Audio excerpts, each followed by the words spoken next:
So, you're stuck in epic glory, huh? Don't lie, I know the pain. You win one game, then boom, 3 losses in a row, and suddenly you're questioning all your life decisions. But what if I told you there's one forgotten hero who can break you out of epic and carry you all the way to mythic? Yep, it's Jawhead, and today I'm going to show you exactly how. Welcome to part 2 of the road to mythic using Jawhead as a roamer. If you missed part 1, go watch it after this. You'll thank me later. And of course, smash that like button, subscribe, and share this video so you don't miss the next parts of this journey. Now, in this video, I played 3 games, so don't go anywhere because the 3rd game has a surprise twist you won't want to miss. Trust me, you'll be laughing and learning at the same time. Alright, let's dive into game 1. Right from the start, I went for an invade on the enemy core's farm. Why? Because slowing down their jungler early is like taking candy from a baby. It tilts them instantly and gives your team a huge lead. And if you've been solo queuing, you know the enemy jungler tilted means half their team is tilted. That's a free win setup right there. After the invade, I rotated straight to the gold lane to help our marksman. And this is key. If your marksman gets a lead, it's game over for the enemy. A fed marksman is basically an ATM that prints damage, and Jawhead is perfect at making that happen.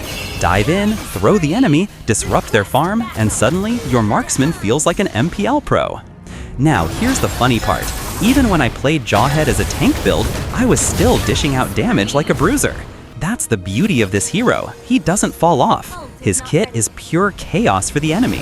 Throwing someone out of position never goes out of style. And let's be real, roaming in solo rank is not easy. Sometimes your public marksman doesn't even know how to last hit. But here's the trick. Jawhead doesn't need your team to be geniuses. He creates opportunities out of thin air. All you need is timing and good positioning. Camp in the bush, read the map, and wait for the enemy to step out of line. Boom, punish them instantly. What I love about Jawhead is his flexibility. In these games, I rotated not just to gold lane, but also to X lane whenever I saw pressure. Sometimes your gold lane is hopeless, but your X laner has potential. Don't just tunnel vision on one side, adapt. If your marksman is 0-3, but your fighter is holding strong, rotate to them. Give them the help they need. That's what makes you a smart roamer. Now let's talk about awareness. If you've played in Epic and Legend ranks, you already know, map awareness is like a foreign language for most teammates.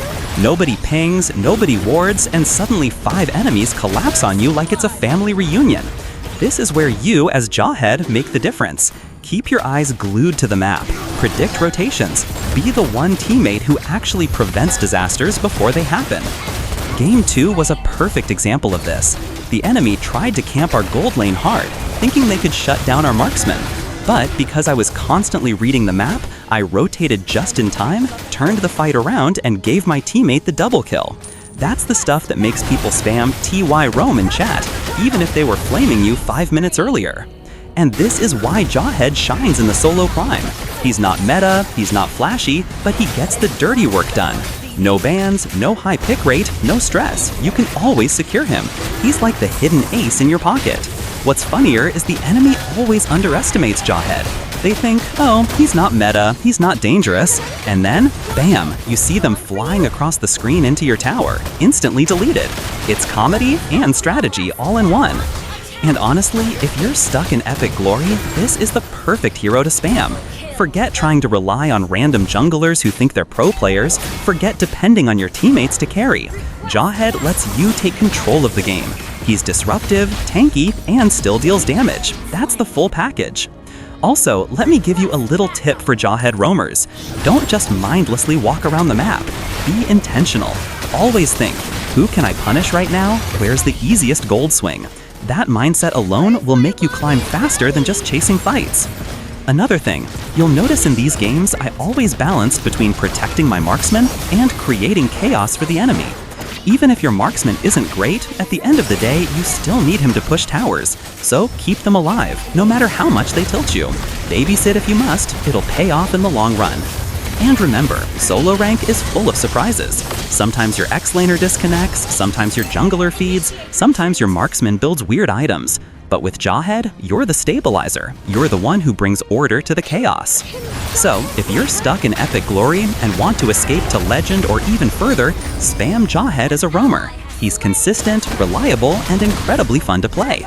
And hey, if you've made it this far into the video, drop the words epic glory in the comments so I know you're still with me. Of course, you're going to lose some games, that's just part of solo rank life. But here's the beauty of playing Jawhead. The wins will always outnumber the losses if you play him right. Why? Because Jawhead gives you the power to carry even the most unpredictable public teammates. You know those teammates that feed first blood at 2 minutes? Yeah, with Jawhead, you can still drag them across the finish line. The crazy thing is, he's never banned. Think about it. In ranked games, you see the same boring bans. Wanwan, Joy, Nolan, Valentina, but Jawhead? Nobody remembers him. And that's your golden ticket. While everyone else is busy fighting over meta heroes, you can lock in Jawhead stress-free every single game. And don't underestimate how fun he is. You're not just dealing damage, you're tossing people across the map, ruining the enemy marksman's day, and tilting their jungler so hard they forget which lane to farm. It feels so satisfying when you predict the enemy's move, hide in the bush, and boom, Jawhead's second skill launches them straight into your team. Instant content. Now here's the secret sauce: consistency. Because you can always pick him, you can keep practicing, keep improving, and keep spamming rank without worrying about bans. That's why players who main Jawhead often climb faster. They have a reliable hero they can play in almost every match, in any role, without worrying about counterbans. So yeah, you're not going to win all your games, nobody does. But with Jawhead, you win more than you lose. And in ranked, that's all that matters. Small wins stack up, stars add up, and before you know it, you're out of epic glory and marching your way through legend like it's nothing. And trust me, nothing feels better than escaping epic with your boy Jawhead leading the charge. So make sure you stick around until the very end, because the third game, now that one was on a whole different level. It wasn't just tough, it felt like the kind of match where every single decision could flip the entire outcome. The enemy team was playing like their lives depended on it, invading, rotating, diving towers like maniacs, and honestly, it felt less like a ranked game and more like an MPL finals match. There were so many moments where I thought, alright, this is done, no way we're winning this. But then, boom, out of nowhere, clutch plays started happening. So in this third game, things got really interesting. The enemy actually locked in Jawhead. And honestly, that doesn't happen very often. Usually, Jawhead is just sitting there, free for me to pick, but not this time. They snatched him away.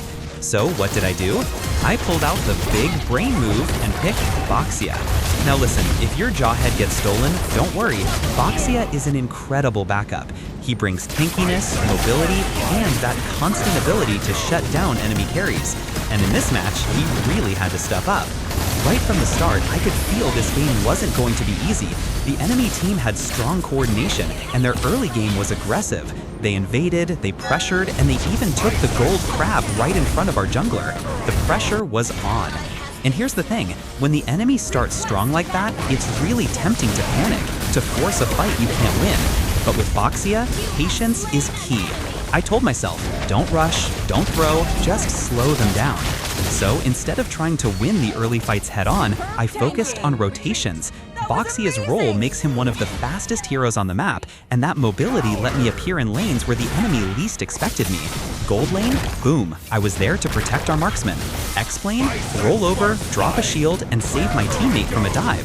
The key was buying time, because if you can stall the early game without falling too far behind, Boxia becomes a nightmare in the mid-game. And oh man, the mid-game was where things started heating up. Every teamfight felt like a coin flip. The enemy positioned really well. They weren't just randomly diving. Their Jawhead was tossing people left and right, their marksman was farming safely, and their mage had scary burst damage. Honestly, it felt like we were holding on by a thread. But that's where decision-making comes in. Instead of trying to do everything, I picked my battles. My job wasn't to solo carry. My job was to disrupt and create openings. One fight in particular stood out. We were defending mid-tier tower, and the enemy grouped to push. Their Jawhead dove, their mage followed up, and it looked like disaster. But I rolled straight into their backline, popped my skills, and forced their marksman to back away instead of joining the fight. That tiny play, just zoning him out, was enough for my teammates to win the fight on the front line. Small moments like that add up, and suddenly, we weren't just defending, we were fighting back. Now, you know how every Mobile Legends game has that one big turning point? For us, it came at the Lord Pit. The enemy tried to sneak Lord while we were clearing waves. On paper, it looked like they had it secured, but I knew we couldn't just give it away. So I rolled in, soaking all their CC, disrupting their damage, and buying time. Just like that, the entire momentum of the game flipped. That's the beauty of never giving up. You only need one good fight. After that, the pressure shifted. Suddenly, the enemy wasn't so confident anymore. You could see it in their movements. They weren't diving as recklessly, they were backing off sooner, and they started making little mistakes. That's when you know you've gotten into their heads. The snowball they had early, gone. The game was back to even. Late game Boxia is so underrated. People think he's just a tank who rolls around, but his anti-healing passive is insane. The enemy's Jawhead tried to peel for his team, but every time their marksman tried to lifesteal his way through fights, Boxia shut it down instantly. He couldn't heal, he couldn't survive, and suddenly their main damage dealer was just melting. And here's the part I love. Every single Lord fight after that became a mind game. Who engages first? Who makes the mistake? In these tense moments, you can't afford to hesitate. I kept my eyes glued to their marksman, waiting for that split-second chance. The moment he stepped out of position, I rolled straight onto him, cut off his escape, and let my team delete him. Once the carry was gone, the fights were basically over. By the time we reached the final push, it was pure adrenaline. The enemy crystal was exposed, they tried one last desperate defense, but it didn't matter. We crashed down mid, wiped them again, and ended the game with style. From being behind in the early game to pulling off a full-blown comeback, that's the kind of win that feels like a highlight reel. And here's the takeaway: never surrender too early. I know it's tempting when you're down 5k gold at 7 minutes, or when the enemy is dancing in your jungle. But trust me, one mistake from them, one good rotation from you, and the whole match can turn around. That's exactly what happened here, and that's why you always fight it out. So if you're watching this right now, remember, keep calm, stay disciplined, and don't let the enemy snowball scare you. Sometimes the hardest games are the ones that give you the sweetest wins. And hey, if you're still here, type epic comments in the comments so I know you're a real one. Don't forget to smash the like button, hit subscribe, and turn on that notification bell so you'll be the first to see the next upload. Because trust me, the next games are just as crazy, and you won't want to miss them.